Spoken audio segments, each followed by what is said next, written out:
Okay, shalom, everybody. Shalom, Apostle Peter. Shalom, shalom, shalom. Waking Thanks up. for having me. I am awake. I'm there. I'm there. Waking up with Yahusha in your cup. That's right. That's right. Oh, that's right. That's a good one. Hey, you dated yourself there, the old Folgers commercial. Fol- I'm still stuck on Folgers. I, I don't drink coffee anymore. I, I I, stopped that, drinking coffee in 2018, I think it that, was. well, normally that would bother me, but I, the fact that you're not a Mormon and you stopped drinking coffee. If you stopped drinking coffee because you were a Mormon, that would worry me. That would definitely worry No, me. But you're not. But you're I not. just You're decided one day. Somebody sent me something, and I went, "Oh my gosh, that's not good for your head."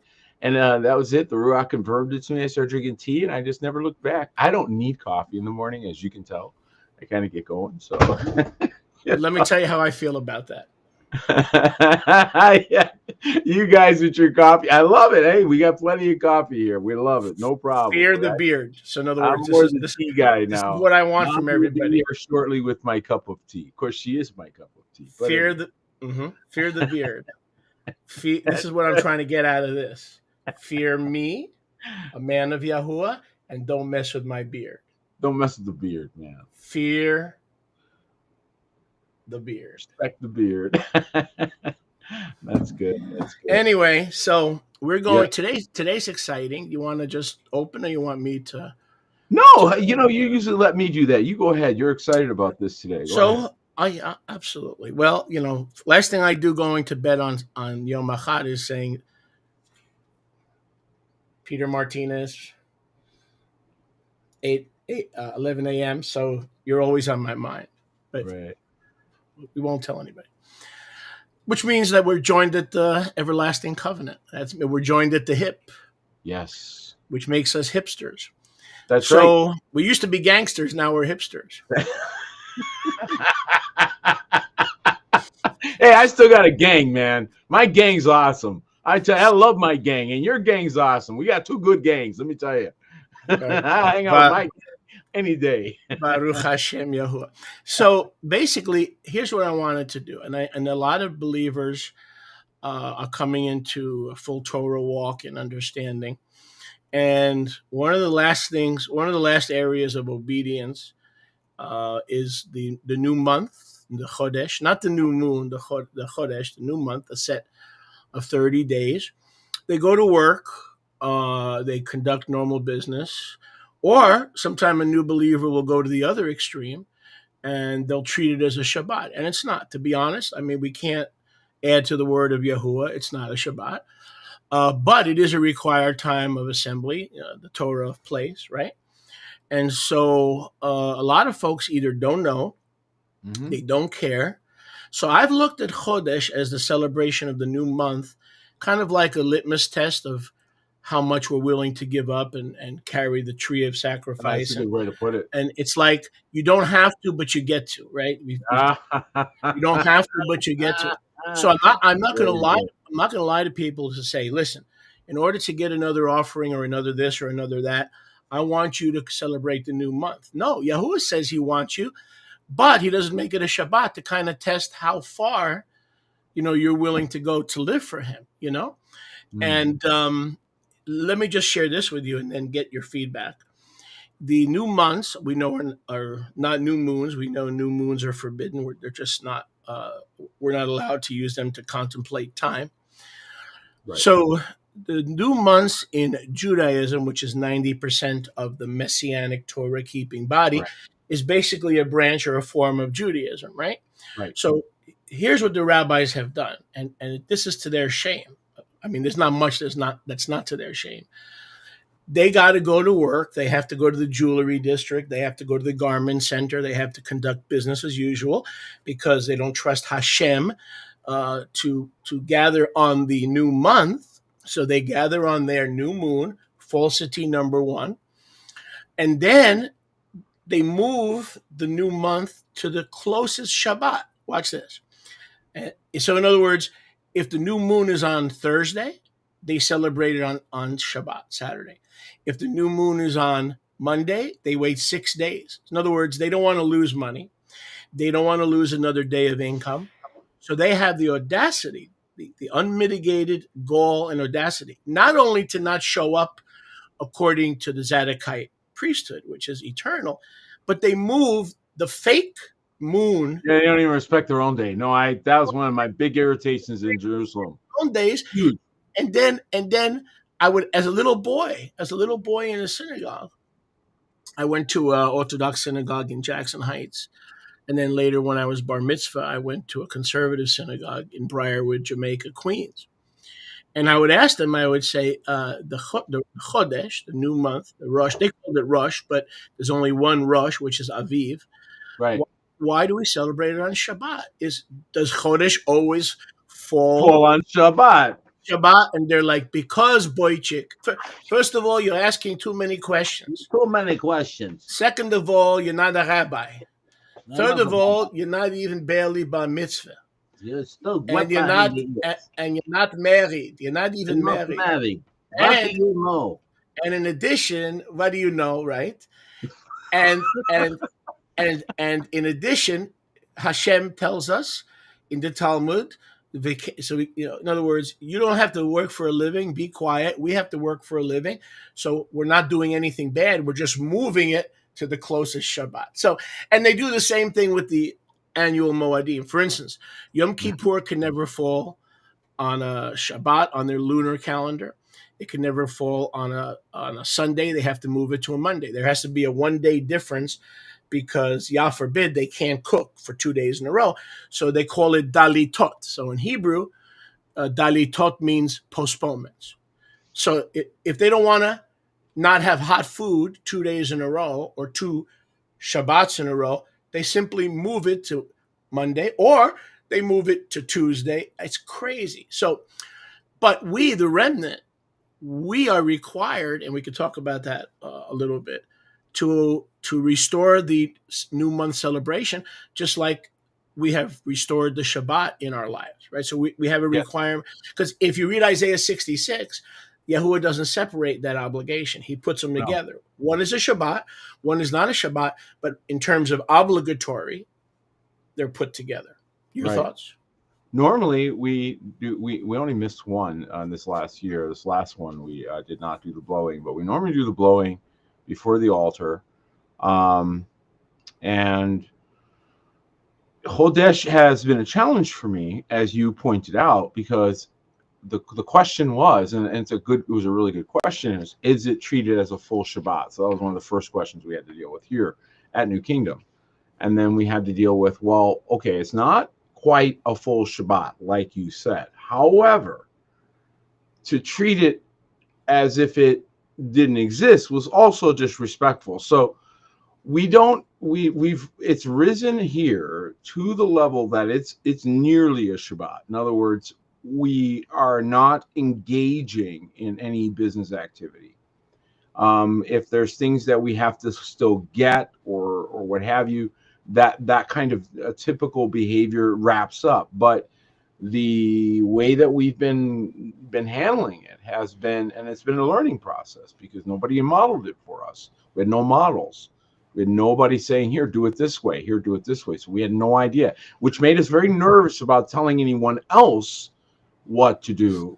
Are you listening, guys? Because some people would be like, wanting us to instruct them on we're reconstructing based on destroyed records and fragments, going, oh boy, I think we're doing this wrong, but we're still learning. So by the grace of the King, we're putting it together. But no question about it, it was a big challenge. So we came to the place of high reverence for the day.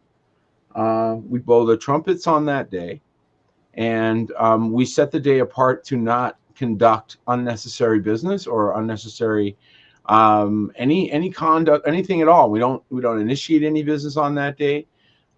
So we do a lot of things to try to set that day apart. But it's been, I think, for a lot of believers, a challenge to know, what do you do with Chodesh? How do you properly treat that? You, on the one hand, don't want to be disrespectful because that's what we're coming out of, right? So we've got that. But on the other hand, you've pointed it out. You want to join in. You can over add things, and I'm very sensitive to religious activity. I'm very, very sensitive to liturgical, religious, read this book during this day kind of thing. Because what that does to my mind is it compartmentalizes your walk into a performance theater versus a actual genuine experience with Yahuwah. And Right. so to me, that makes a big difference. So I don't promote that. And that's what people come to my channel and all the time, but I feel like I have to apologize that I'm not giving them the 15. Here's the 15 steps you have to do on Shabbat. Here's 12 things you do on Hodesh. I struggle with that because we don't want to give you, first of all, we don't want to mislead you in any way, right? So We don't want to be your aloha yam. You need to learn to hear from the ruach right, we're not the rough. We within the have to, guidelines. Within the right. guidelines that Yahuwah gives you, you need to learn how to hear from the ruach. And that's exactly what Colossians 2 says. It says, "Let no man judge the way the ruach is leading you to do it." It doesn't say do not do it. It says when you do it. The presupposition of Colossians 2 is when you do these things, let no man judge you. Watch this, except the assembly, meaning where you're planted. They Mm. guide you. They guide you. See? But you see the difference there, right there. No judging. Go in, enjoy. I remember when I came to Arizona, one of the first places I went was a family that was doing Shabbat. I had not seen a family do Shabbat this way before. So this was new for me. They literally had like a bunkhouse, beautiful house in Phoenix, just outside in the suburbs of Phoenix, Goodyear. Beautiful place. The man used to own a restaurant, so he was a phenomenal cook. He and his wife would cook every week. I told him, I said, man, you could be famous just for this. If you did nothing else but just keep doing Shabbats like this, you just had all these people from everywhere. They came, they plopped wherever they plopped. They had a great time. It was beautiful. Okay. How would you tell anybody that that's the normal Shabbat? You can't. That was inspired. He felt inspired to do that. Yeah. Right. And he was inviting people from all over the country. I mean, people would drop in and you'd meet people, you never know who you'd meet at his place. So, he's doing it that way. Another couple might do very quiet, maybe invite over 2 or 3 people. That's it. Yeah. Other folks want to have a big jamboree. Okay.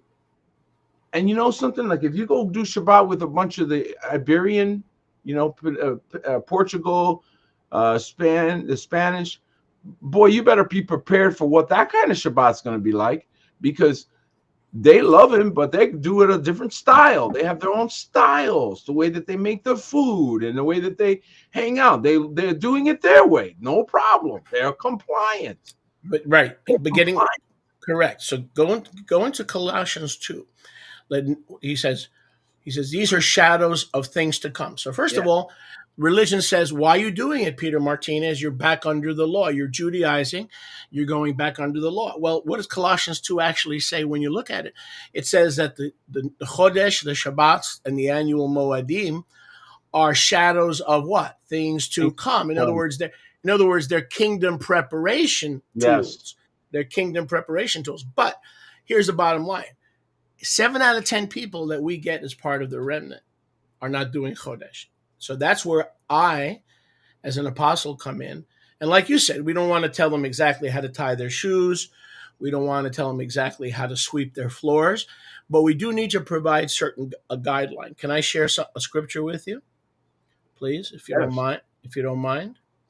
So scripture is king. Context is king. Audience relevancy is king. These are all basics of hermeneutics. Now we go to Amos chapter 8. Should be on your screen. I believe it is. Yep. And it's not a Shabbat, but Yahuwah gives us a warning. Right. He gives us a warning.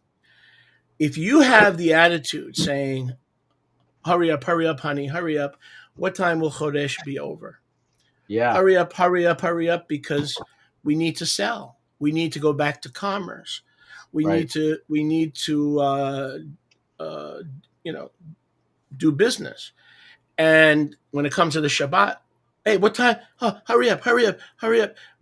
Can we go to the concert tonight? Can we, even though we have to pay a toll to get there? I mean, she's in town. She's in town tonight, and the only night she's in town is Saturday at 6. So can we hurry up, hurry up, hurry up, hurry up? So there was this attitude among the 10 tribes that they were performing it in a superficial way, looking at the clock, so that they may go back to business and do their deceitful business practices. And look at verse 7. Yahuwah says, basically, he's saying in verse 7, you forgot how to approach the Chodesh and the Shabbat, which are both Kadosh, but I have not forgotten your behavior. That's basically what he's saying. So what I'm saying to all the newbies, and I would say 50% of our people are newbies in the last 3-4 years, you got to do Chodesh. Now, how you do it, we'll work with you. I mean, we'll work with you. But Chodesh is a requirement. Right. As a matter of fact, he specifically says, let no man judge you in the doing of it. So we twisted that. One of the things churchianity does is invert things. It's quite surprising when you finally get it. But the inversion of that was, of course, totally ignoring the kadosh things. This is a very dangerous behavior, and it's something that I pointed out in our last Shabbat meeting, that people are now awakening to the reality that they might have thrown the baby out with the bathwater, right? Even those that say, oh, he completed the Torah of redemption or the Torah requirements for the sin atonement. Okay. And let's go with that completely according to your understanding, Mr. Christian, right? Let's say that he did that. Well, did that negate everything else? In other words, can you now go sleep with your sister? Right? Are you okay with you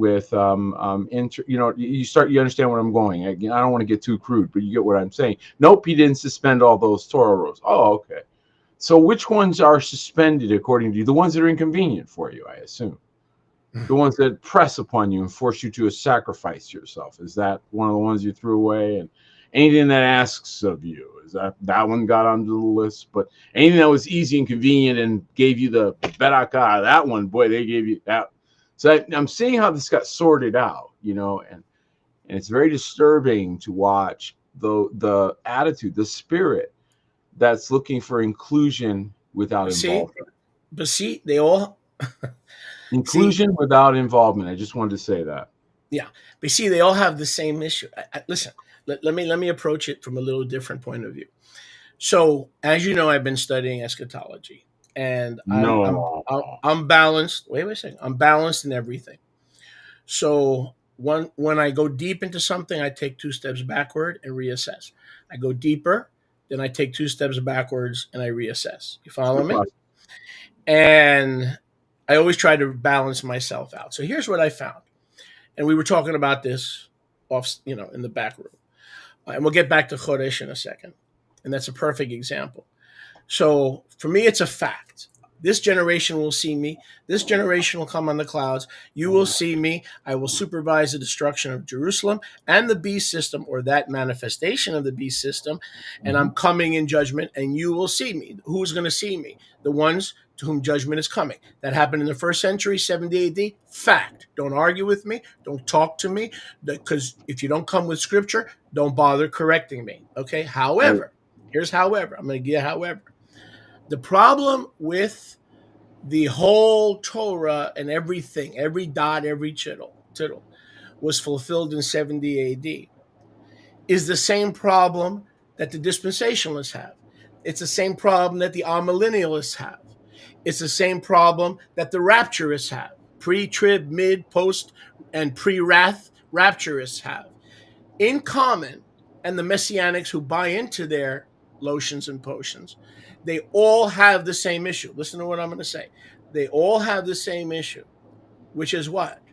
The Torah has been done away with. Right. Now, the 70 AD crowd, now I am part of the 70. I say it because my faith is based on Matthew 24, 25, 23, 22.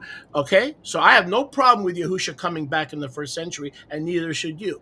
But here's my problem with it. My problem is that they say that when the temple was destroyed, heaven and earth passed away, the new covenant came, and the Torah will be in functionary process until heaven and earth has been done away with. If the temple was destroyed in 70 AD, so was the law of Moses. Okay, that tells me that that's a lie. In addition, the charismata, the gifts of the Spirit. If he came back in 70 AD, yes, and 1 Corinthians 13 says the gifts of the Spirit will continue until we see him face to face. Well, wait a second. If he came back in 70 AD, now we see him face to face, boom, there goes all the gifts of the Spirit.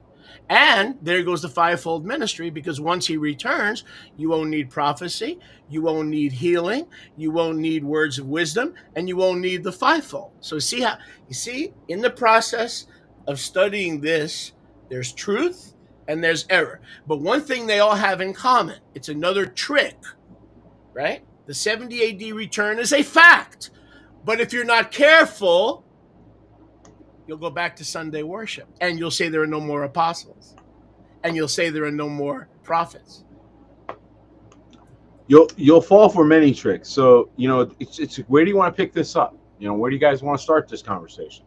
Because you start this conversation, I do the math. I do hard math. I do digging. And so when I stand on something, there's a reason for it. And, the fact of the matter is you cannot deny certain historical events and historical facts. And you cannot deny that Mashiach told you exactly what he was going to do, and he did it. So now the question is, where do we stand today? What is left to do? And the battles that we have yet in front of us are the final culmination.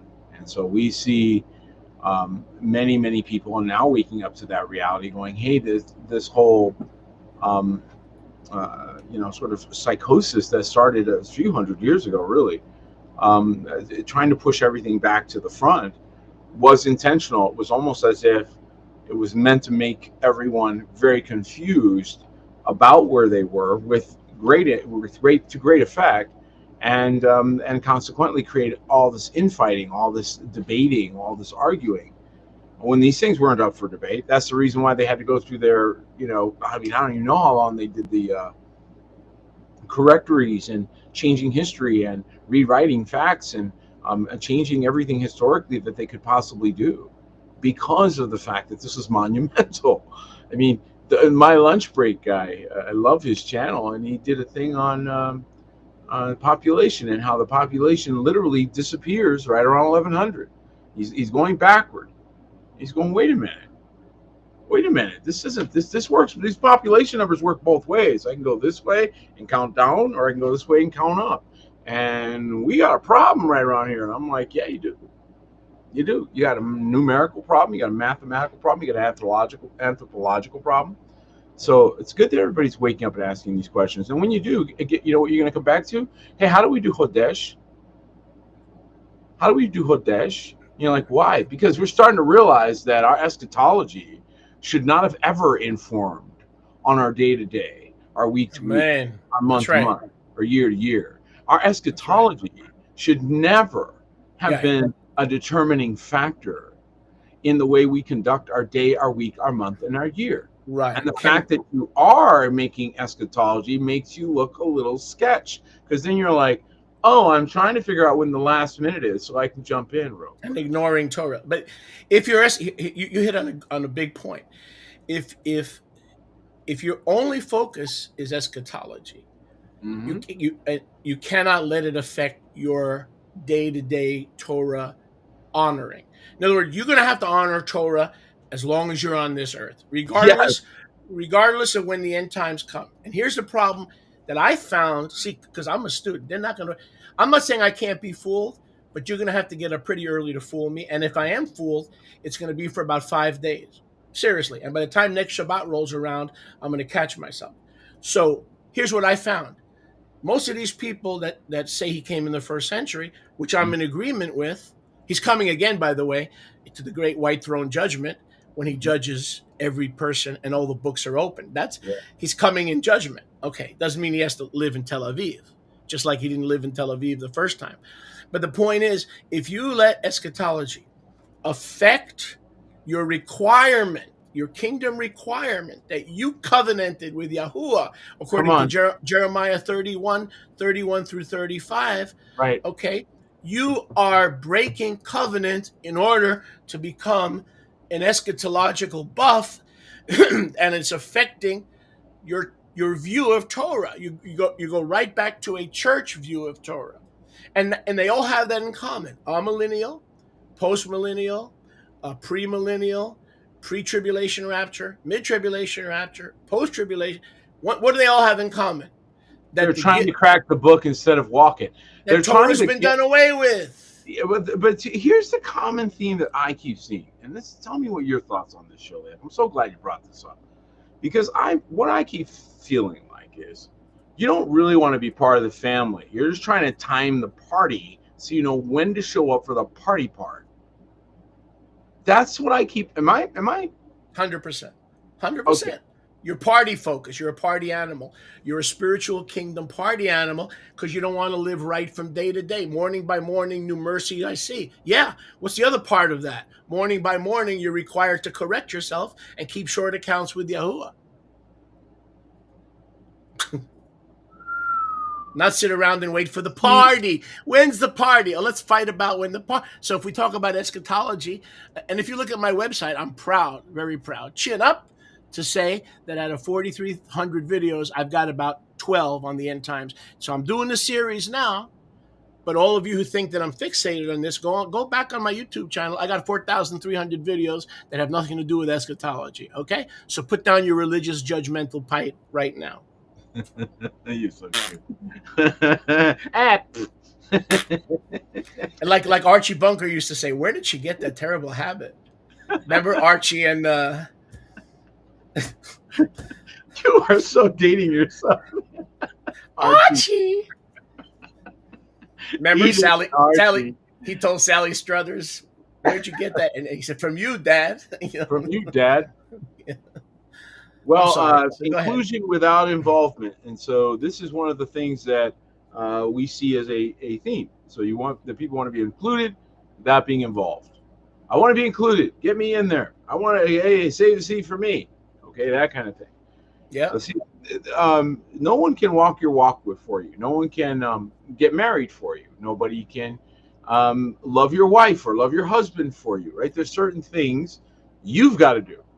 They're youisms, and unfortunately, youism are not doing-ums. You're standing around thinking you're included because there's a star-spangled awesome because somebody told you about the kingdom that was close enough for you. And I really think that as that conviction starts to settle, more and more people are going, eek, you're right. And especially as they get older, because they're seeing the fake. So they're getting older going, this is all theatrical nonsense with the swinging the jacket and all this other nonsense. Section 104. Gone. The fake altar thing is Section slowly getting out there. 204. More people are asking about the altar now than ever before, brother. Very, very good that we're seeing that. So what's going on? I mean, people are starting to figure it out, but then they don't know what to do from there. And there's always this danger of the presumption to one's own best interest. I'm going to say it again. Be careful with the presumption to one's own best interest. Okay, it's a very easy way to self-delude. Yes. So if you hold yourself very high standards and you require yourself, you're tough on yourself, you are in better shape than if you give yourself all this grace. Because what I see in the scriptures, the danger is the ones that gave themselves a bunch of grace. And when he's standing there bringing the judgment, and this is Matthew 25, he's asking all of you, what did you do with what I gave you? And he's staring at you, not your friend, not your pastor, not your sholiach, not your home group leader, nothing. He's looking at you. What did you do with what I gave you? Okay, and those that A, were not living sacrifices, and B, listen carefully to what I'm going to say, did not partner with or become a partaker with, as the scripture talks about in the first century, with the living sacrifices who were sacrificing their lives to bring the word, to bring the God, the very scriptures we're reading today. Okay, the reason why we're reading is people left, they gave their lives to preserve them. All right, and if you partnered with them, then you were considered as if you had done it. But if you did neither, yourself doing that or partnering with them, what right did you have to come to the party? That's right. This, go ahead and think that through, because you believed in the party. You believed in the party, but you didn't prepare for the party. You didn't work for the party. You didn't give for the party, but you believed Right. in the party. So all you had to Right. do was believe in the party. So, oh, what a bunch of schmutzes. They went around and actually did hard work. What a bunch of knuckleheads. They should have done it your way. Just sit around and wait for everybody else to do it. You Right. see that thinking process? Awful. It's And it, absolutely horrid. it's common, but not only is it common in Christianity, but I just learned after all these years that listen, I cannot, you can't unsee what you've seen. Mm-hmm. That's why Yahuwah says, "Don't see your mother and your father and your grandmother naked," because you cannot unsee what you've seen. Or listen too closely to your servant speaking. There's a picture there that'll never leave your mind, and those of you who have seen that, even by accident, it's that picture is still there. That's why Yahuwah said, so you can't see what you've unseen. I cannot and will not denounce. I will not recant. Here I stand. So help me, Yahuwah. Like Luther said at the gates of Wittenberg. No, he returned, and not only he returned in 70 AD, I'm going to rejoice and be glad, because that tells me half of Revelation 20 and Revelation 21 and 22 that has not been fulfilled, and Zechariah 14 at the end that has not been fulfilled is a guarantee. Okay? Right. So The lock. but Because he don't already but kept those it. of you who really believe that he came on the clouds in the first century, where's your rejoicing? I see a lot of argumentation. I see a lot of pondering. I see a lot of chin itching. I don't see anybody like talk about party. That's a party in the fact that he came and he performed, and I can have full confidence. You know, the scriptures have been Yes. tampered with. We know the scriptures have been tampered with. We got that. We're not new believers anymore. But there's the other side of the coin, and I was sharing with a brother today. We have to give Yahuwah the sovereignty and the ability to preserve his word. Yes, Yes. the Catholics mess with the text. Yes, the Protestants mess with the text. Yes. Yes, But we the taught them. Pharisees monkeyed with the texts, and they're being restored. But in the end, Yahuwah will always find a way to preserve his word, or he's not Yahuwah. We have his word. Don't go to the extreme and think that what we have today can't be trusted. Some of you have fallen into that trap, and you need to recover quick before you lose your salvation. I'm going to say this again. Yahuwah has preserved his word. We're just fixing the hubcap. We're fixing the spikes, but the wheel is preserved. The wheel We has have been to recall preserved. how the word was delivered to begin with. Kadosh men were moved by the Ruach HaKodesh. And so is the Ruach still able to move Kadosh men? Absolutely. So if the writing of it was done by the movement of the Ruach, certainly the correction and certainly the recovery of such is done also by the Ruach, same Ruach that wrote you those words, that wrote those things and had them recorded, is the same Ruach that comes and says, that's not what I said, this is what I said, and then fixes it for you and helps you. This is why it's so important that we remain together, because as we do, we learn together and Yeah. share notes. You know, one thing I love, can I just say this very quickly? I love that I can tune in on Shabbat to various broadcasts, but I love that I can sit there, receive something that I know has been vetted properly, has a lot of thought into it, it's been ministry, it's been tested. And even if I'm not 100% sure of what I'm reading or listening to, I can confidently go before Yahuwah and say, explain this more to me and talk to me about this. And you're going to get it, because what you're finding is this is him hitting you with real things, okay, real issues, not just making a series to make a series or talking to talk, but to give you insight into, for example, how your marriages are meant to go. You know, Sholiak, I began to realize something. I know it's a little bit of a rabbit trail, but it's tied together. In that we don't have good enough example, we don't have very good examples and we let the world become our examples for some of the most horrible, some of the most horrible ways.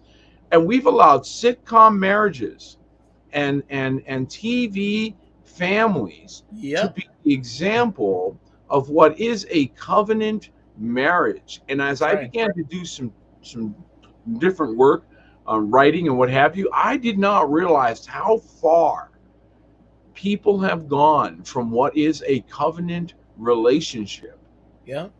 that they don't recognize it. And now to the point where they're like, if they're friends with somebody for a couple of years, they consider that a lifetime. Commitment is a dirty word. When I started in the ministry, people would say, I'm going to give monthly. Somebody else would come to me and say, no, I'm going to give weekly. Now you ask somebody to give monthly. Excuse me. Are you asking me for a commitment? That's the C word. That's the kingdom C. There's a worldly C word, and then there's a kingdom C word, which is commitment. How dare you, Peter Martin? Monthly? Monthly? Never mind the fact that I have to eat 3 times a day. Commitment's a dirty word. But before I forget, if I can just share something, going to the Chodesh, okay? Just if I may, just so I want to finish that and watch this. Am I on the screen? Let me see. Yep, No, now I am. you got the scriptures on the screen. Yeah. So watch this. So we were talking about the new heavens and the new earth. Mm-hmm. Okay. I do believe the temple was called the new heavens and the new earth. I believe the new heavens and the earth were removed in 70 AD to give way for a new Jerusalem and entry into. I believe all that, but not at the expense of the Torah being done away with, the charismata, the gifts of the Spirit, or the gift of the fivefold. All that stays until the final renewal. So the renewal of the heavens and the earth is a multiple event. It's not just, it's a recurring. Whenever the heavens and the earth need renewal, Yahuwah can do it 10 times, 20 times. So watch. This is probably the one spoken of in Revelation 21, probably. I will make before me your seed, your zera, that's the kadosh seed, and the new name, as you have mentioned previously, that he gives us will remain. So Yisrael with your new name as Yisrael and your personal name, and your seed, your zera, will remain. And now watch this. So this is the final Revelation 21 renewed heaven and earth, as opposed to previous renewed heavens and earths, such as the destruction of the temple. So I believe that's a recurring event. It shall come to pass that from one new month, now watch this, from one new month to the next. Okay, this coming Sunday, the 17th of August, is a new month. Now, when you guys come to the ARM meeting, not only you're coming to the ARM meeting, you're coming to a assembly. Yeah. Yes, you're coming to an assembly on the Chodesh. And it shall come to pass that from one Chodesh to another, and from one Shabbat to another. So you see how they're both important. If this one is important, then we cannot minimize this one. The Jews will sell. No, it doesn't say the Jews. The apostle. No, all believing flesh. All flesh. All those who All want to flesh. live. Watch this. All those whose name and seed remain forever. Look at this. All those whose name and seed All. live forever by my gift of grace, unmerited favor, by the blood of Golgotha, shall, nothing to pray about here, some things you don't pray about, shall come to worship before me.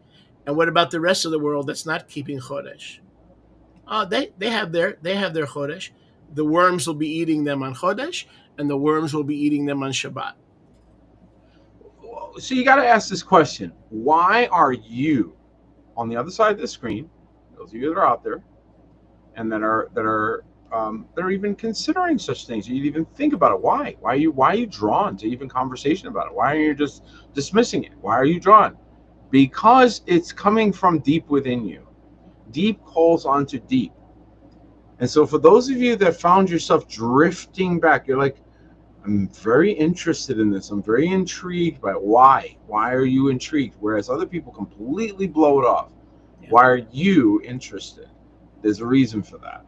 Because as he calls us, this is one of the ways that we know that the calling is in fact happening, is he starts returning you So when we talk about returning to our folds, part of the returning to the folds is the keeping of his kadosh days.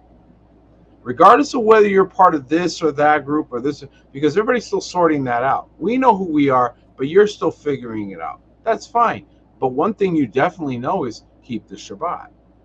You knew this without our involvement, that we didn't have to be involved with that. You had it in your heart already. Now you're not sure how to do it and all that, but you knew, boy, we got to start. Where did that come from? You knew about it without us involved. Where did that come from? That's the spark. That's the genuine, authentic, you were chosen and selected from the foundation of the world spark that we're looking for, which is why we preach to all the creatures, like he told us, Matthew 28, preach to all of them. Why? Because you don't know which one's which, so just preach to all of them. And what's the Right. good news about that is the ones that respond, he spent almost his entire ministry pointing out fake human beings. You cannot unsee. Talk about things you can't unsee. He was basically saying robot, robot, robot. Oh, this one's real. How do you know? They love one another. They have genuine heart toward. The rest of them are simulators. They are only on the outward are they good, but inwardly they are dead men's bones. They have Yep. no compassion, no real concern, no real love, nothing. So when you see this, and he says, your zera and your name, what is your name? It is your purpose. It's why you are here. And it Right. certainly isn't to manipulate anybody. So go ahead. No, no, but yeah, but look at. In other words, why do I need to stop working on the new month day, the Chodesh? There are 11 Chodasheem, and there's one Rosh Chodesh. That's another thing religion gets wrong. Okay, in religion, every new month is Rosh Chodesh, and I look carefully in the Hebrew. The new month is never called Rosh Chodesh. Let me say that again. In the Hebrew, I have looked this diligently. The new month is never called Rosh Chodesh. Aviv 1, the head of the year, Exodus 12, 1 through and 2, is the only Rosh Chodesh, which only happens once a year. But look at this. Why should I keep Chodesh and not go to work and lose income? Here it is. Because, like Peter just said, you have been chosen for your name, your family, and your house that trusts in the finished work of Golgotha and obeys his instructions. You have been ordained to remain Yes, forever. forever. So, in gratitude of that proclamation, you keep the Chodesh just like you keep the Shabbat.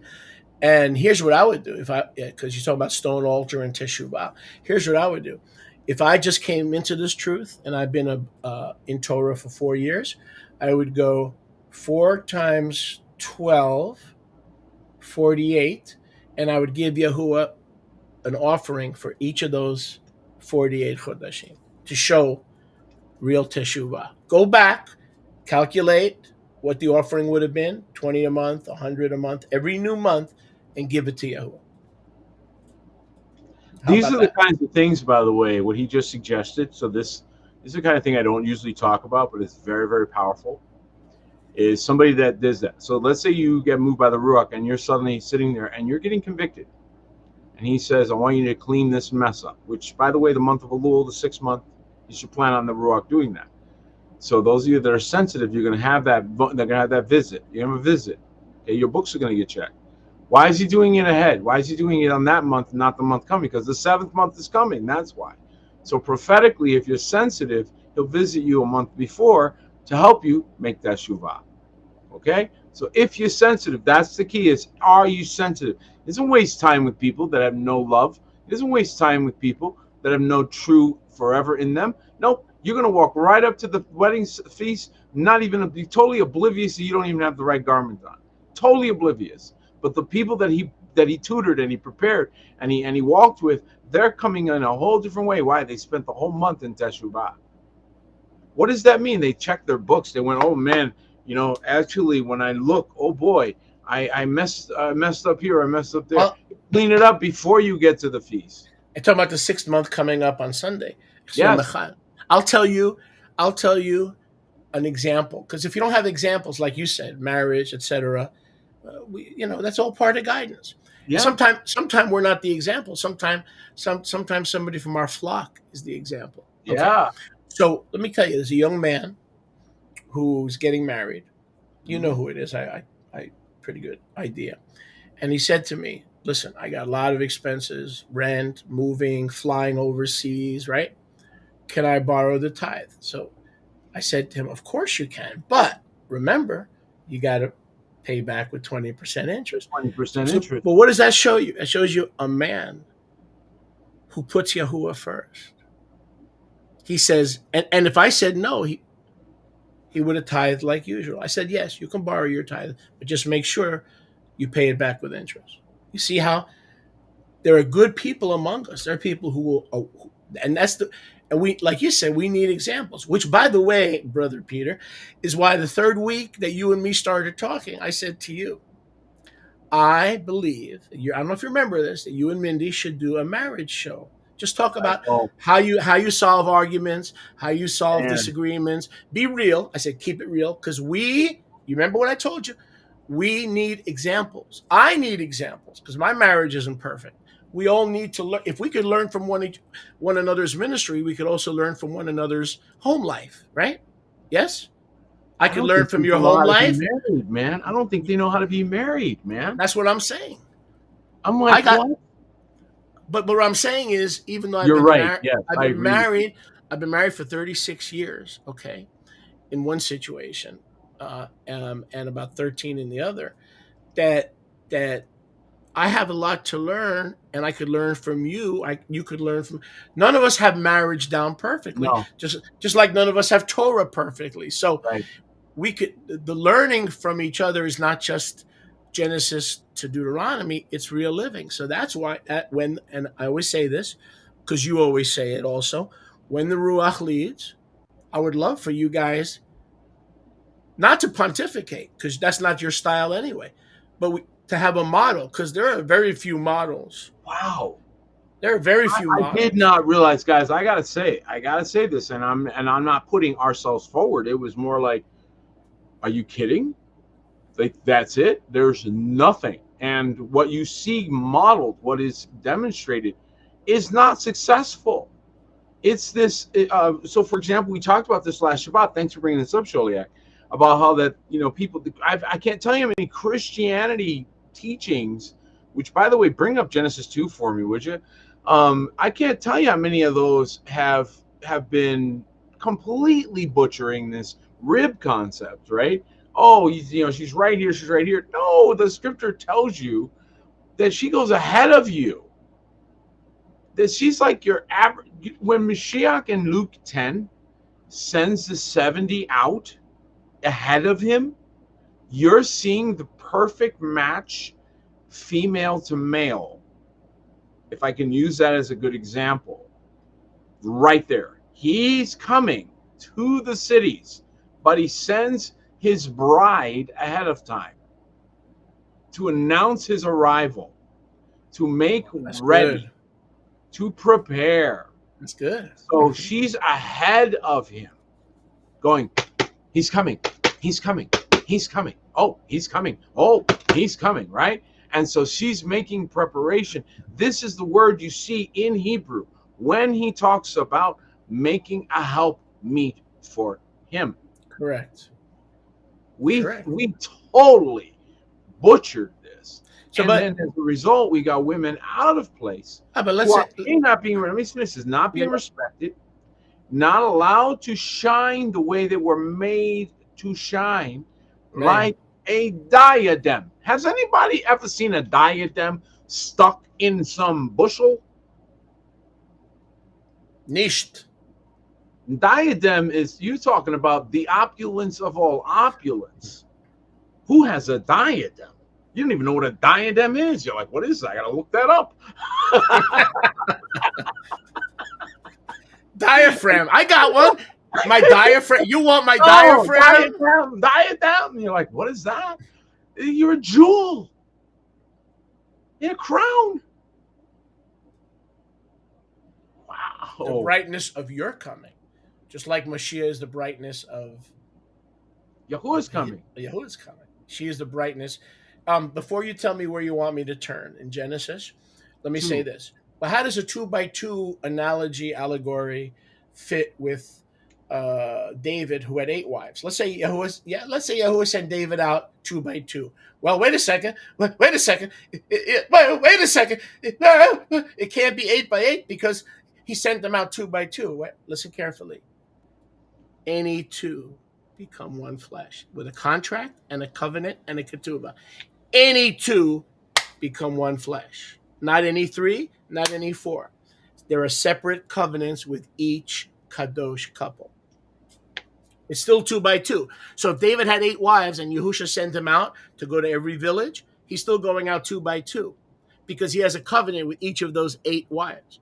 They're not. This is not polyamory, sweetheart. This It's is not. It's kadosh. not. Let me say it again. Yeah, This is that's not right. polyamory. This is kadosh, and we are recovering all the kadosh things of Yahuwah. Period. That's right. And it doesn't violate what you said, which was the 2 by 2 principle. Because a lot of people say, well, if David had 8 wives, how could Yahusha use him? How can Yahusha use him and send him out 2 by 2? Because Yahuwah doesn't see it that way. Bring this He, up. Bring up. every one of those relationships are a two become one flesh relationship. Period. Any One. two that are in Yahusha become one flesh. So one of the problems that we've all learned, that is correct. We are meant for covenant. Everybody start saying this word. Keep talking about it. Keep meditate on it. Okay. We are covenant people. Okay. Yep. Just keep that mindset of covenant. Yep. Why? Because whatever's inside of covenant is okay. You're safe. Correct. You're okay. And you could do wild, crazy things. As long as you're inside covenant, you're good. All right. Correct. This is Correct. the grand container. All right. You could put the most pious activity. Hear me now, because this is going to blow some people's minds. Okay. Inside the container of covenant, wild partying. You could have Catholic reverential behavior. You could have the most pious looking. If it's outside of covenant, it's a waste of time. Correct. Covenant is the divining, the defining thing. Correct. So when he put Adam and Eve in the garden, he put them in covenant. I'm going to say it again. When he put them in the garden, he put them in covenant. Correct. He kept his part of the deal. It was up to them to keep their side of that. Correct. Right? When he says, it's not good for man to be alone, bring that up. I believe it's Genesis 2. I mean, I can have it on my screen too. I'll get it for you. Okay. For them, put it on there. I want to put it on for myself so I can see which verse I'm talking about. And as I was studying this, I'm going to be talking about this for a while. Guys, you want to tune in for these discussions, these next few Shabbats, because I'm going to be talking about this in preparation, I think, for Mindy and I spending some time online and chatting. Oh, man. So we're getting geared up for that. And I did not, and I don't put myself forth, and we don't put ourselves in as, oh, we're the example, look at us, that kind of thing. No, I think we're all learning, and as we do, we realize that he has to restore to us what the locusts have eaten. And they ate something very simple. One thing that he says to us is that if you read that the elder women would teach the younger. Now, what were they teaching them? Okay, I'm going to hit you with some good stuff here, guys, so hang in there. What were they teaching them? They were teaching them the secret of fire. That's what I will call it. Secret of fire. Okay, fire belongs in the fireplace. It's a great analogy. It does not belong out there in the world. And it says in Genesis 2:18, Yahuwah said, it is not good that man should be alone. Okay, it's not tov that Adam should be alone. I will make for him an helper as his counterpart, Azerka Nagdo. Azerka Nagdo. Now, I'm not the Hebrew scholar that my brother is, so I'll let him tell you what those words mean. But specifically, the intonation that you get as you dig is in advance, a splendor that goes in advance. Why is this important? Because if a woman sees the vision and purpose of the man and gets in front of that vision and purpose, as is her calling, as is her calling. Okay, Man. Mm-hmm. that man's success quotient goes up by orders of magnitude so much higher you can't possibly fathom it. Correct. Let's say this again.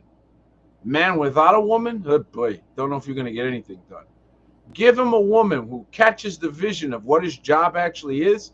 Now that man doesn't even, it's almost like he doesn't have a choice because his wife is making it happen. Okay? Because she's grabbed her role. Now, I want you to stop and consider. We're done with the scripture part. You can look up that word. I'd like you to expand on it. So I'm gonna swing it back to you here in a second.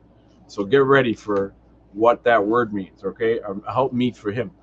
David had 10 concubines. That's gonna blow your brains. Okay, so let me help you out with that. 10 virgin concubines. Right, so what I call a fire engine. And a lot of people right away, the first thought that comes to their mind is sexuality, right? They're thinking depravity, they're thinking all these things. It's because you don't have a Hebrew brain and because you don't understand the kingdom or nor the patriarchs nor the power. Okay. Number one, they were saving people from sex slavery. So just understand that. A lot of times when they were doing marriages, a lot of times it was saving people from what they would have otherwise had a very terrible fate.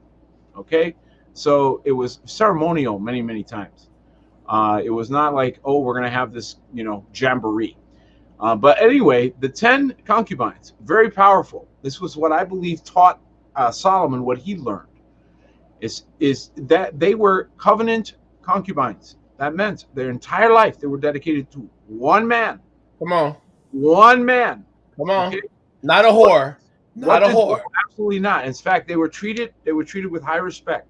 Now, Correct. here's the thing. Yep. You are being doted on as king by women who love you, who use every bit of their gift set, every bit of their intuition, every bit of their understanding of the world around you to advise you, to counsel you, to warn you of bad guys, to Yep. warn you of people that are undermining you, to warn you of people that are talking smack about you behind your back. Yep. Okay? Think about what David had there. All right? He had a fire engine. And a lot of people dismiss it and go, oh my goodness, this is horrible, it was detestable. Really? When did Yahuwah rebuke him for that? Right? Show me the verse. Go ahead. You can't. You want to know why? Because he didn't. And they understood things about the ancient power that was given in woman, which is what created this entire thing. You got angels falling, you got all kinds of things going on. Why? Woman disturbed it all. Okay? Understand this is critical because everybody just racing through eschatology and doesn't capture this disturbance that occurred that was so disturbing. I said it was so disturbing that we're still recovering from this disturbance, still don't know quite how to put it back together. Got people afraid to put on a pair of earrings because we started using we beat them up on adornments. They don't even understand what that meant, how to be a meek and quiet spirit. None of that. They don't have any of it down. They're scared of everything. That's right. Because they got either they got beat by the Catholics or they got beat by the evangelical nonsense. That's right. Or they got beat by the Jews. Either way, they don't know what a royal diadem is. They don't know that the first time the word beauty is restored to us in the Torah is when he is bringing garments back on the priests. Yeah. What for? Kadosh. Yeah. You want beauty? Kadosh. You want opulence? Kadosh. Yeah. You want spectacular? Kadosh. You want clean food? Kadosh. You want safety from all your enemies? Kadosh. Your answer to everything is Kadosh. Yeah. And that to me is the message that we've missed, especially marriage. Because marriage is the Kadosh let me the go ahead. center for anything he gives you gift-wise to incubate and from the spirit to the natural. Go ahead. Let me hit on something here.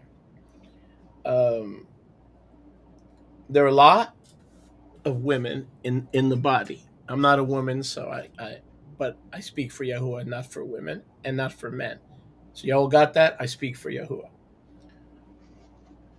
There's a lot of women in the body, 43 years of experience, that do not know and can never be a wife. And here's why. Not because they're ugly, not because they're ugly, because their love tank is empty. They feel that the pastor or the leader or their husband or their uncle has love for everybody except them. Their love tank is empty. And the reason that's a failing strategy for marriage or for life is because you get your added girls and your acceptance from the father who makes you prepared to be a good woman or a good wife. You cannot enter marriage with an empty love tank. You have to keep refilling your love tank from Yahuwah. So whether your husband acknowledges your greatness or ignores your greatness is irrelevant. Your love, your intimacy, your spiritual orgasm is coming from the Father of lights. I know that's a little crude, but I wanted you to get my point. I So like that. I Say deal with that women. again. I deal with women all the time. Their love tank is empty, and that's why they say I'm broken. Yeah, you know why you're broken? Because you're waiting for Shaliach to love you. You're waiting for Peter Martinez to love you the way he loves his wife. Guess what? That ain't happening. That ain't happening. He loves his wife to a higher degree, which means you've got to get your love tank filled from where? From the King of Kings, and then you'll be eligible for marriage. That's a great. Hello, ladies. How you like me now? I see. I stole Wow, that. I great got that from insight. you. Wow, Yes. that's a good word. Because if you are not a cistern from which a man can drink, but are instead hoping he pours into you, you've got it completely backward. Who was the last one Eve talked to? Yahuwah. While Adam was asleep. Yahuwah. How long was Adam asleep? I don't know. But what was she doing? Hanging out with Yahuwah. How long? While he was sleeping. I said while he was sleeping. So when I find my wife up praying before I'm awake, I don't find anything odd about that. I don't find it odd that she has her private Blessing. time with Yahuwah because that's how she was formed Yeah. when I was still asleep. So she's ready to be your cheerleader. So when I wake up, When you wake she's up, like, "You have 15 minutes before Sholiak is going to be looking for you." and there are some women who like, well, you want me to, what is this biblical marriage stuff? You want me to be a cheerleader? Yes, sweetheart. Take out the pom poms, take Right, out the black and white shoes that you used to wear in the 1950s. Your husband needs a cheerleader because the gates, right. if he's leading a kadosh home, which is a ministry, the gates of hell are coming against him. And everybody's telling him he can't do it. He won't do it. He needs you to be his cheerleader, not fake cheerleader, but Oh man, just a team, someone on his team that he can count on. I got to say this, but you got to give me a chance to say this. Yeah, yeah, So go you ahead. guys have been saying this thing on the news lately with this Coldplay concert where this guy, the CEO from Astronomer, some of you have heard about this, right? And he Mm-hmm. got caught out there with somebody else's wife, right? Yeah, Okay. yeah. One of the things that they tricked everybody into with this nonsense was taking women out of the home, putting them into the workplace, which is not in of itself necessarily a bad thing because there's Proverbs 31. So we see that there's value in that. However, it's always within a certain context. In other words, the Hebrew mind is you're a family, you work as a family, right? Whereas the American mind or the Western, the man doesn't even know where his wife is all day, right? So he's sending her off, right? Every morning, kissing her goodbye, and she's really going off to be another man's wife. That's really what he's sending her off to do Very true. Very true. all Very day. true. So All day. back in the 70s where I grew up, and Sholiak's older than me, so he knows for real. There was every man had their fancy secretary. Secretarial pools were the common thing. It was very common if you were not as a woman going off to some kind of professional job, you were going to go to a secretarial job or some type of clerical job, and they wanted as pretty as you're a stewardess, Playboy models, secretaries. All had to be good looking. All had to be pretty. If you wanted a job like that, you had to be a good looking girl. If you were not so good looking, you had other jobs. But the pretty girls got the jobs as secretaries and what have you. Why? Why? For fire. Same exact reason, guys. The exact same reason why David had 10 concubines, none of which you would have passed on. They all were drop dead gorgeous. Every single one of them drop dead gorgeous. What was Sarah? Let me ask you, how gorgeous do you got to be at 75 that somebody grabs you up at 75 years old? You're still that gorgeous? You're still that fine? Man, and her children must have been fine. The babies they made, my goodness, Jacob. I mean, when Rebecca meets Isaac, she don't even come. She don't say 2 words. She's like, I'll take him. He's fine. That man is fine. Look at him. He's Sarah's son. That's Sarah's boy. That's Sarah's boy right there. That boy is fine. So fine. Kings want to grab me so fine. Look at him. Okay. Right? I mean, you don't understand these things. You don't put them into context. What is it going on here? And one of the things that I believe Yahuwah is doing is restoring our understanding of that wonderful moment, by the way, the moments of attraction, the moments of connection, when you're like, wow, could you possibly? And then that person's like, I'm here for your vision. I'm here for your mission. I was getting ready to come online, and I get on Facebook. I haven't been on Facebook much, so those of you that are on Facebook, hi, how you doing? I haven't been on there. Sorry.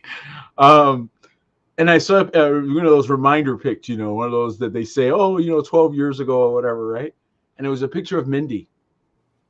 Beautiful, gorgeous picture of Mindy. And I remembered it. We went to lunch and I snapped the photo. She was just looking great that day. And I'm thinking, man, I get to eat with this woman every day. And this woman, I don't know what she drank. What I tell her, I said, I don't know what you drink every day that you wake up and you're still here, but I hope you don't run out. That's all I'm asking. Whatever it is you're drinking, I hope you don't run out of that good juice, that good stuff, right?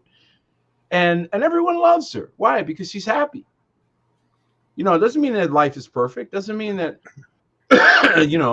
and men hit on your wife. By the way, men hitting on your wife says something's good going on there.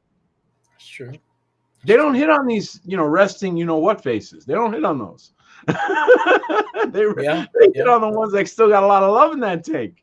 Yeah, but when I love in that tank. When I counsel new couples and new couples, that's right. You're right. But come together. Here's what I say, and you were hinting at this, or not hinting. You were sharing about covenant.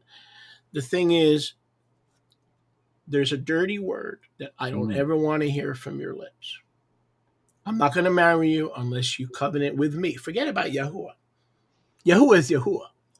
If you want me to do your marriage and you want me to do your ceremony, you need to covenant with me. And I don't ever want to hear, you got to, as Yahuwah lives, the D word never comes out of your mouth. The divorce. That's how you begin a marriage. It's not an option. Unless, there are unlesses. But the mindset has to be, for us, when I married Rivka, listen to me, we had some rough years the first 4 years. We had some rough years. But we said, do you remember when we took the divorce word out of our vocabulary? We literally took it out of our vocabulary. And that will serve you well, people. Now, don't tell me she hits on you or he beats you up. Obviously, you leave. We're talking about normal people who don't use each other as a punching bag. Okay? Right. If you're being beat up, get the hell out of there and find shelter. Okay, but you don't have to stay. But my point is, if all things being equal, I will not marry you unless you covenant before Yahuwah and the altar that word will never come up, even when you're angry. Because let's be honest, when people fight, I'm leaving. Okay, where are you going? I don't know, but I'm leaving. Okay, right. So take that D word out of your, and when you approach it with that mindset, think Yahweh will honor that mindset. Is what I'm saying. That's right. And see, a covenant mindset, I'm not going anywhere mentality is going to dig in deeper, differently than the over the shoulder boulder, where they basically walk off on you and throw you a shoulder boulder. Okay. That's not covenant. Those are the people that are most destructive people you've ever met in your life. The people that over the shoulder threw you a boulder and kept walking. And they, I think you need to do this. And then they walk off on you. That's not covenant. And you should throw that advice away, by the way. Even if it's true, throw it away anyway. You never want to build on something like that got thrown at you. Right. Okay. Right. Let somebody else come and confirm it. You can build on that, but don't build on that guy. And why? Because you have to remember that foundation is everything. Foundation is everything. The story you get to tell. Some people got to tell a story that they met in a bar. Some people got to tell the story that they met some other man's wife. That's a terrible story, and it's going to war with your soul the whole time. Okay. Instead, if the story is Yahuwah brought us together.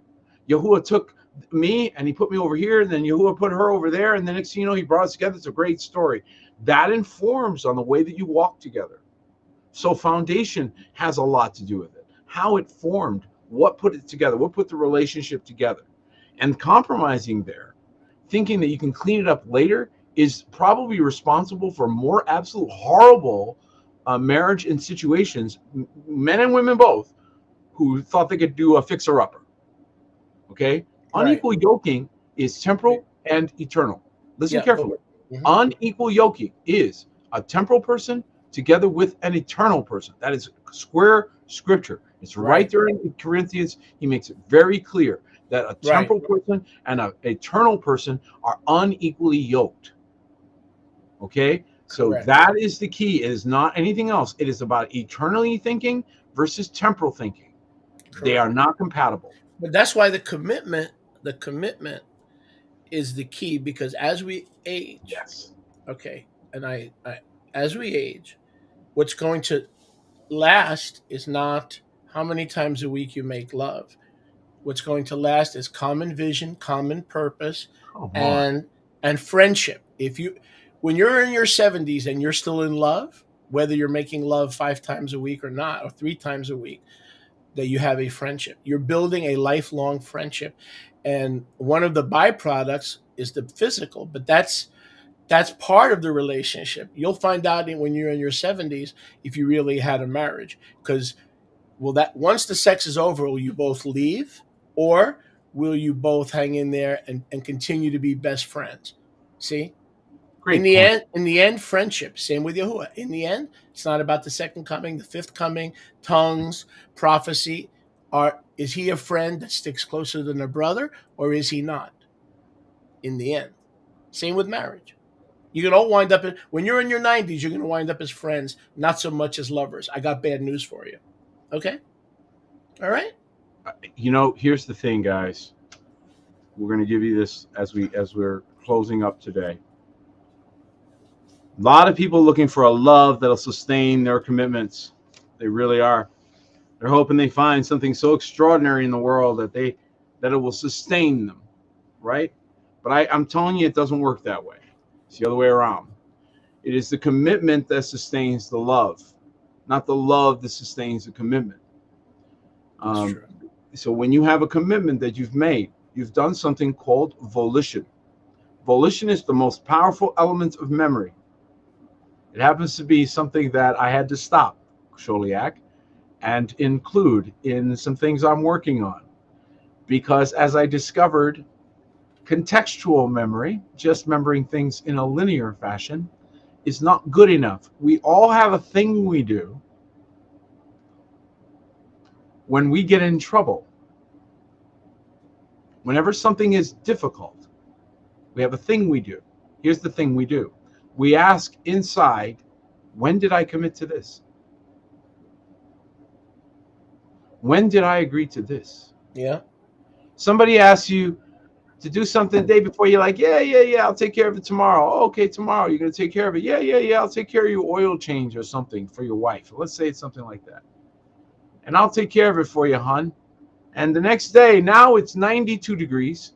When you said it, it was a cool evening and you were Mhm. feeling pretty good. But now it's 92 degrees. Okay? And your wife is going to remind you. And if you're married to someone like Rivka or like Mindy, you're not going to get away with it. Okay? Now she'll be nice about it, but she's going to remind you that you said you were going to do this, and it was not qualified. Like it has to be nice out, or has to be, no, it was you're going to do it. So what's now going on? Something called volition memory is kicking in, and you're keeping your word. You're keeping your word, right? Who helps that part of you, which is a big part of your character? Your wife. Your wife. You know the thing you call the nag? The thing you guys thought was a problem, the things you're throwing off, like, talks and all this, she's there to help you. Help you what? Keep your commitments. Be a Yeah. man of your word. The scripture says that you are supposed to give honor to the wife. How do you do that? By being an honorable man. Man, yes. That's if you want your marriage to change, it starts with you. Yeah. We can Yeah, listen. man that you looked at and said, I'm proud of you. One thing that's saved. We're talking about salvation and kingdom things. Okay, whatever the world does, that's their business. That's not our business. That's right. Is if you want a saved people who love Yahusha and who are going to live forever. If you want your marriage to change, stop trying to change your husband. Stop trying to change your wife. You begin to change. That will either repel them away or attract them. You change. Don't stop trying to change others. One of the death knells from biblical marriage is pressure, manipulation to change the other person instead of working Doesn't out. work. Instead of you determining to change, you're not going to lose your temper as much. You're going to learn to control your anger. You're going to learn to be a little bit more tender and considerate with your words. When you change, she might change. When My you wife was change, pre-built for success. he might change. But if you think, and I'm talking to everybody, men and women, I've been a marriage counselor for 4 decades. If you and received counseling, if you think you're going to change your spouse, you are on drugs, child. No, you're You not are going to on change drugs. anybody. Oh, you ain't changing nobody except putting yourself on the altar, grabbing the horns of the altar and saying, Yahuwah, Man, you make can't even me sustain your own make kids. me the husband. Listen, make me the husband worth following. Come on, man. Come on, man. What did you just say? What did he just say? Wow. Say that again. Make me the husband worth following. Okay. How about what's the vision? What do you mean? What's the vision? I was just trying to get a wife. Oh, so getting me was your only goal. Think of it from a wife's perspective. I'm a wife and you got me. Okay, I'm here. You finally got me. You talked me into it. I'm here. What's the plan? Oh, babe, you were the plan. I just wanted you. What? That's going to fizzle. It's going to die. Okay. First of all, why don't you just call her Ashereth? And you can just be Baal. Because you're worshiping the woman. Ooh, kaboom. Okay. So no, she's never your goal. She's not your goal. She's going to help you walk. She's not the person that you are supposed to make the end all. She's the person that's walking with you to the end all. And then this one little shift turns her from an object to royalty. From illicit, like porn, yeah, just because you got married doesn't mean she isn't still your porn star, or she's with you in covenant. Which do you think Yahuwah meant? That's right. That's so true. See, woman comes in and she brings fire. She brings passion. She brings ability. And yeah, a little cuckoo, a little bit of crazy. You need a little crazy in your life, honey. You know why? Because sometimes you're just a little too sedentary, sitting still. You need wildfire. You need a fire that says, let's go. And you go, okay, you know what? You're right, babe. We need to go. Okay. And then she just lost it. She couldn't handle it right then. Right. And next thing you know, you're moving. Why? Well, Yahuwah sent her to get you moving because you wasn't moving. I said, Yahuwah sent her to get you moving. Yeah. And don't you lie and tell me he didn't, because he did. And all the women that have come into our lives, whether they were wives or just our sisters, they affect us. Rivka, from a distance, Mindy will tell you. How many times do I say her name? I say her name a lot, if you notice. Rivka affects me from a distance. Why? First of all, I have respect for you. And so I respect the house. I respect my elders. And I can weigh people from a long way. I weigh them. Okay? I weigh them. And she carries weight. True. Okay? That's a weighty woman. You better respect that person. Mm-hmm. So you leave. I learned that as a child. There were certain people that were frivolous, and other people you learned, don't mess with these people. Right, but as you're right, but let me put my postscript in there. As a strong man, I had to tell her You're there will different. You're her husband. there will be times you're going to have to stand down and you don't intimidate me. It works both ways. Yeah, It but works both but ways. but you could tell her effect on your life. You could tell that Yeah, there you could yeah. see the good that came She's a from your visionary. She's a team player and right. supportive. And And and I a lot of the kadosh women have careers, or they can go back to college. A lot of women love to go back to college, further education, and they sacrifice those things that's right. to be part of their husband's calling. And what you said before, and I'm going to reiterate: there's no such thing as a husband being called to pastor or to be an evangelist, and the wife doesn't share that calling. If that calling is not a shared calling, one of the two are walking in disobedience. There is no such thing. Let me slow down when I say this. There is no such thing as Yahuwah calling a husband into the ministry, especially the fivefold, and leaving the wife behind. Someone is disobeying. Facile. Someone is disobeying. And if it's your wife who's disobeying, keep walking with Yahuwah He'll deal with and it. say I would say to her, listen, you're not walking with me the way you should. How do I need to change to make you walk with my Elohayim? What do I need to do to change for you to see some fruit that you're not seeing now? And she'll come. Most times, she will respond to that. Most times, Listen, when you have an honest partner, somebody that's in it with you for the whole distance, number one. So what's the value of somebody that's in it for the whole thing? In other words, the advice they're giving you, they're going to live in. They're not giving you advice and leaving. They're giving you advice and they're going to live there in the advice that they're going to give you. That's a different quality of advice, okay? So number one, they're actually giving you advice. They're going to have to live with it. So that's not the same. And also, you have to understand that, when he built us to appreciate this, what's he teaching us how to do? How to be cooperative. It's very easy to rule when all you do is dictate. Let me say that again. For all of those that think they can grab the scripture, even the thick Racine, and beat people with it. No, no, no. Listen carefully. Okay? You not to cannot, me. you cannot gain, you don't get submission by this method. And so instead, what you end up with is a fearful people, Resentment. Yeah, resentful people. yeah. So, but if on the other hand, you're inspiring, you're encouraging, and facilitating the gift expression, and somebody says, "Wow, Adam, he didn't keep his wife under better control." Adam needed to learn to discern what voice he was listening to, because when his wife's voice was contaminated by the doctrine of the enemy, he needed to correct his wife. Right, This is part of being a husband. right, Now, my right, wife, she right. makes mistakes, very rarely, but she does. And when she does, I have to chastise her. We call it intense fellowship. Bet you guys wouldn't like me in that moment, though. That's right. I bet you if you were videotaping me in that moment, you wouldn't like me because I'm very direct. I You am have to. blunt, Right. okay? Because I don't want you to be thinking that something tasted good that's terrible.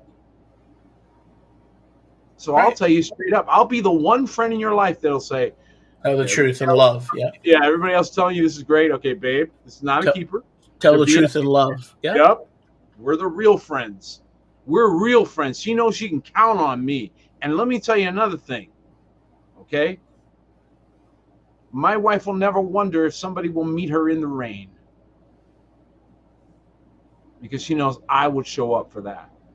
And that's the kind of person that a woman will submit to, That's right. with I would. a track record of being there and walking with her and holding her hand. But you remember you asked me to explain Ezer Kenegdo.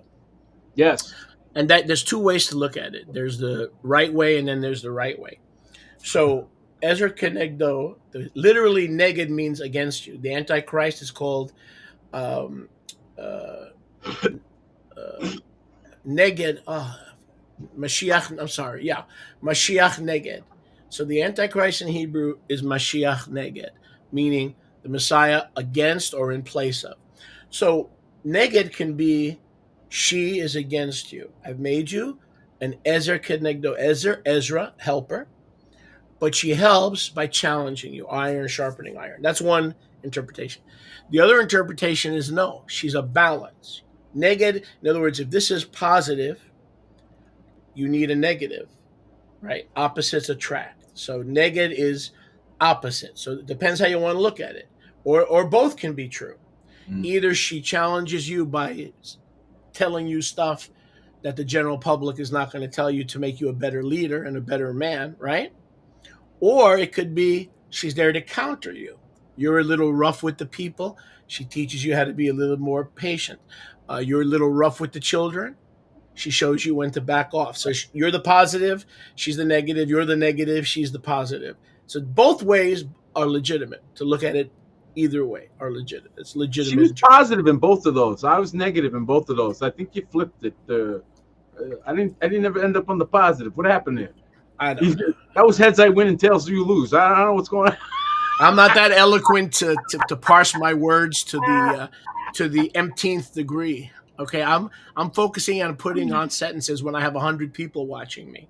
All right, Oh, you're so I'm not beautiful. that eloquent. All right, You're beautiful. I'm not that No, eloquent. but seriously, you're absolutely right. The reality is that she has to be.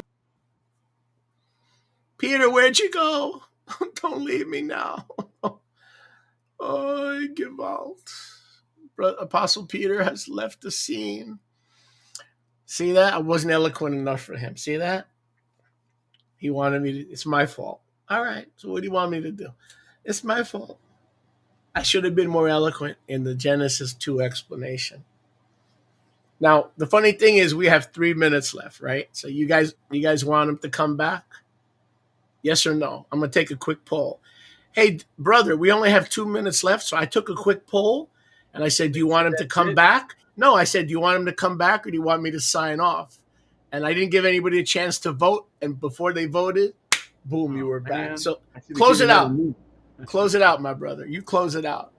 Next week, we've got another gathering of the Alliance of Remnant Ministries. We Yeah. certainly would love to encourage you to join us for that. And we certainly encourage you to be a part of one another's lives. It's not about joining organizations and joining the groups and this and that. It's about joining family and being part of each other's lives. So let me encourage you, get in each other's lives. And we'll be celebrating Chodesh together. That's right. Celebrating Hodesh, you get 2 for 1. Look at that. And What a that's wonderful something we can combo. talk about in the future. Like Hmm. maybe we'll talk about Maybe it. we just do it on Hodesh. And you know what's nice about that? There's only 3 days in the week that Chodesh can fall on the Zadokai calendar: Sunday, Friday, or Wednesday. Sunday, Friday, or Wednesday. There's only 3 days that Chodesh can fall on. This guy spent too much time in that timepiece. Look at it. He's got it all down. Oh, my goodness. That's because of the background. I spend my life in the background. That's You see beautiful. that there's the Pleiades, there's Big Dipper, there's Listen, Aries. everyone, I want to just encourage you again. I do this weekly, but I really strongly encourage you to pick up a copy of your Restine. Man, Make sure that you encourage other people to get into the Word. It does the work for you. They start getting into it, and it starts making it so much easier to have a conversation. So keep encouraging them. Just say, you know what? I don't want to tell you anything. I don't want to preach to you. You know enough. You don't know. You know everything. Okay. You know what I would recommend though? You get this Bible. yep. And they Peter, go, oh can I? yeah, I'm gonna go look at that Bible. I'm gonna go, and then they get it. And next thing you know, conversation wise, 2 weeks, 3 weeks later, they're, I want to talk to you about this. Oh, now you want to talk to me? Why? Can Because I? you're looking at this Can Bible. I show you what makes the Restoration Scriptures head and tails about? I don't have to sell you. Let me Mhm. just show you something. I know we're out of time, but let's let's Take it. Take let's it. We still got a minute. Go ahead, use it. yeah let's. I just want to show you what makes it different, and I'm going to put it up on the screen. So not only we, of course, I'm going to do this in front of you so you can see. Not only we have the app now, you could find things instantly. Yeah, Okay, fabulous. watch this. Watch this.